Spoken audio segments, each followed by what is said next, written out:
Bismillahirrahmanirrahim. Assalamualaikum warahmatullahi wabarakatuh. Om Swastiastu, Namo Buddhaya, dan salam kebajikan.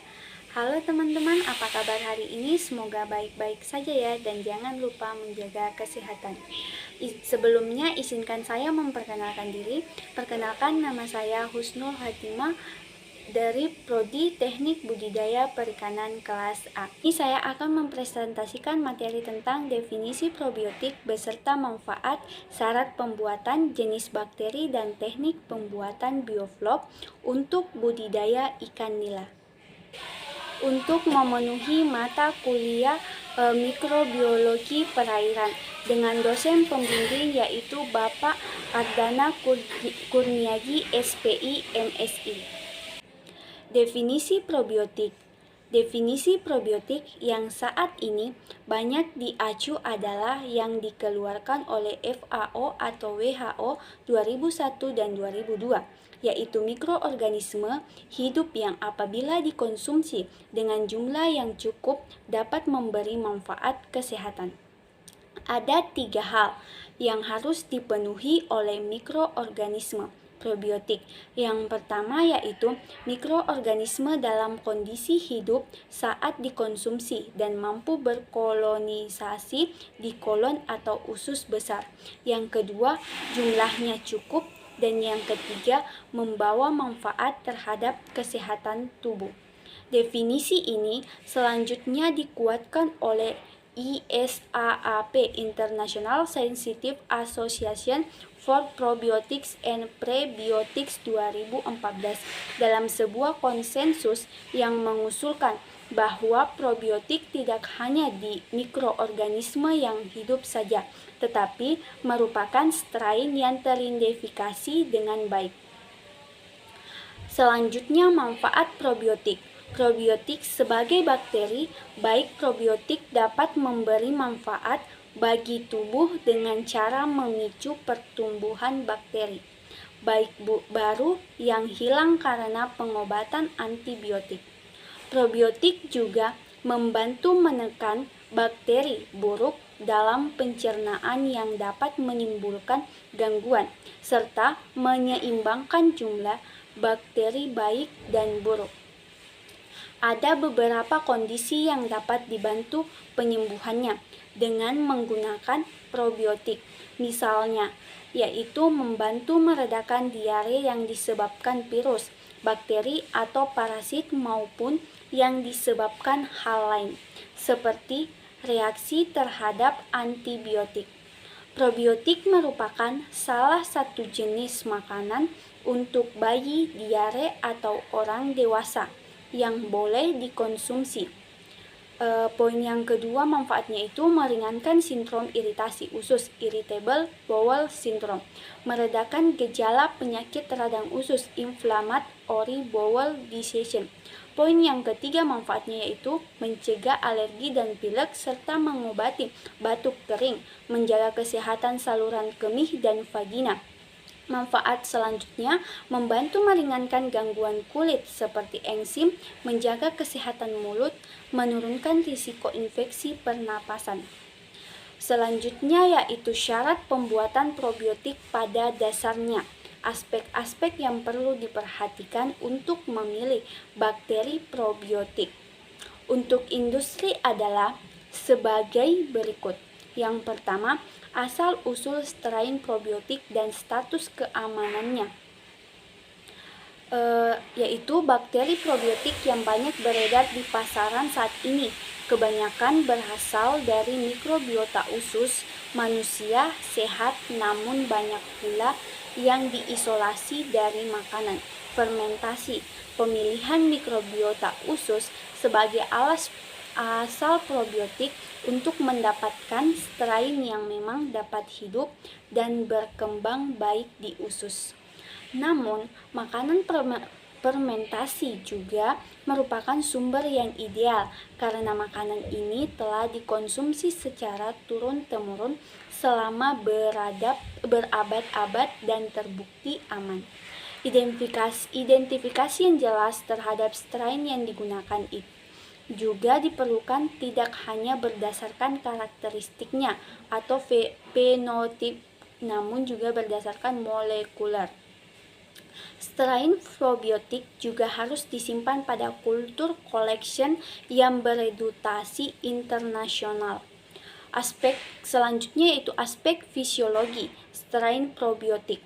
Strain probiotik harus hidup dan melakukan kolonisasi pada lumen usus, sehingga perlu dipertimbangkan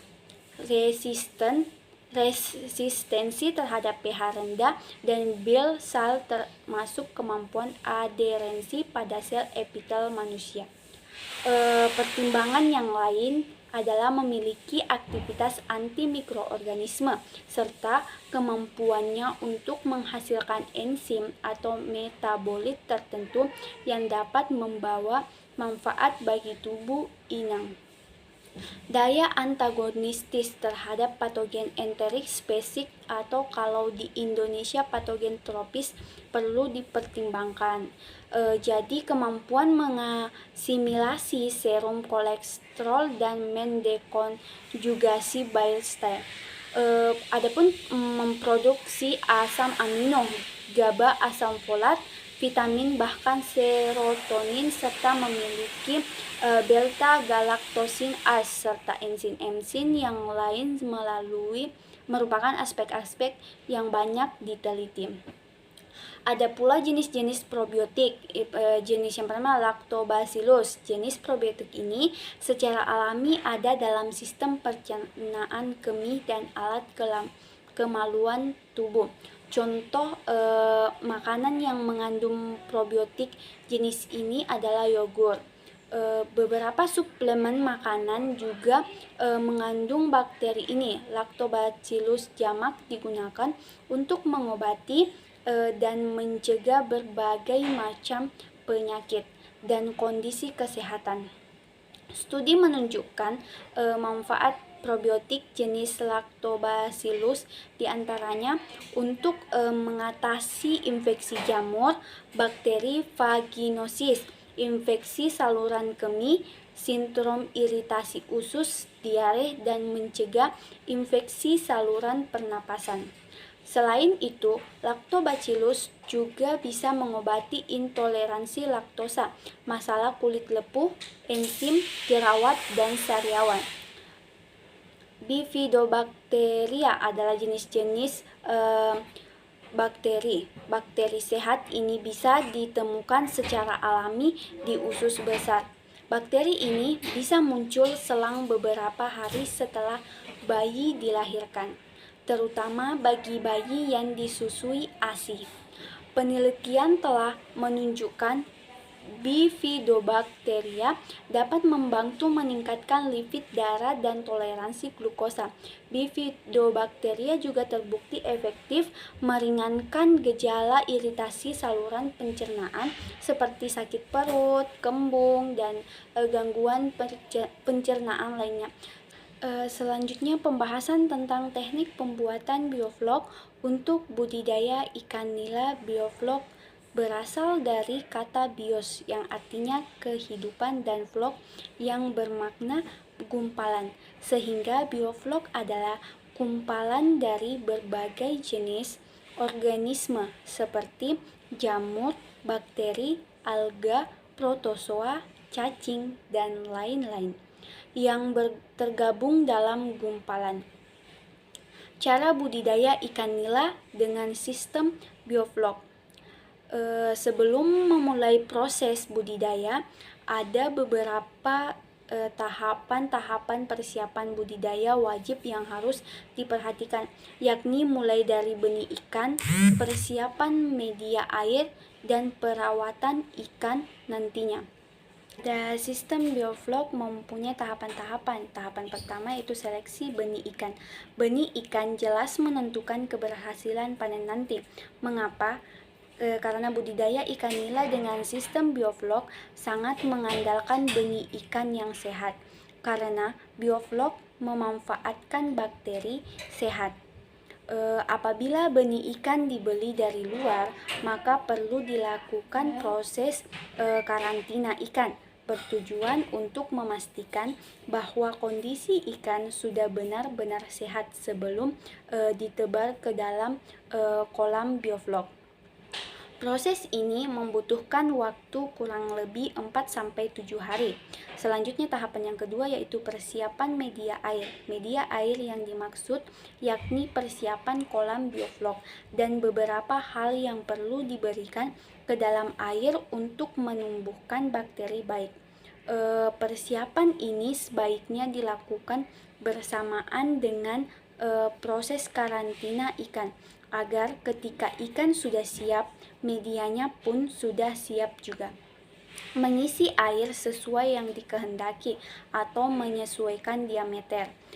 Garam krosok non-yodium dengan dosis 1 kg atau mili kubik kapur dolomit atau kapur pertanian dengan dosis 50 gram, molase dengan dosis 100 mili, jika tidak ada bisa diganti gula pasir dengan dosis 50 gram, probiotik untuk membentuk bakteri flok dengan dosis 10 gram.